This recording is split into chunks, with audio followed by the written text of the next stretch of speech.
गाढव पण बुद्धिमान असतो. हो हो, कसं तेच सांगते चला, but in my style. Hello Ram Ram मंडळी, मी विहानची मम्मी घेऊन आली आज एक जुनीच गोष्ट, पर एक नए अंदाज में. एका शेतकऱ्याकडे एक गाढव असतो. तो चुकून नाही एका कोरड्या विहिरीत पडतो. अहो शेवटी गाढवच ना तो, माती तर तोच खाणार, नाही तर काही आपण खाणार आहे. असोत, शेतकरी तर खूप प्रयत्न करतो त्याला बाहेर काढण्यासाठी, पण ते काही त्याला जमत नाही. मग तो विचार करतो, जाऊ देत, गाढव तसाही म्हातारा झालाय, याला पुरून टाकूयात. अहो माणूसच ना तो, शेवटी सेल्फिश तर असणारच ना. सेल्फिश इंसान की फितरत कभी नाही बदलती. शेतकरी त्या विहिरीत माती टाकायला सुरुवात करतो. आधी तर गाढव खूप घाबरतो, ओरडायला लागतो. त्याच्या अंगावर एवढी माती पडत असते की त्याला काही सुचत नाही. पण शेतकरी काही टसमस होत नाही.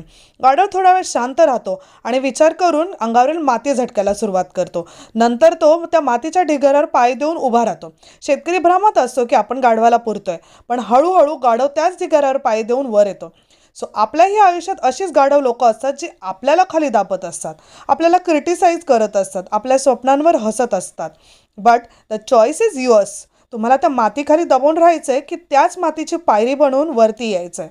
So use this steps to go forward in your life.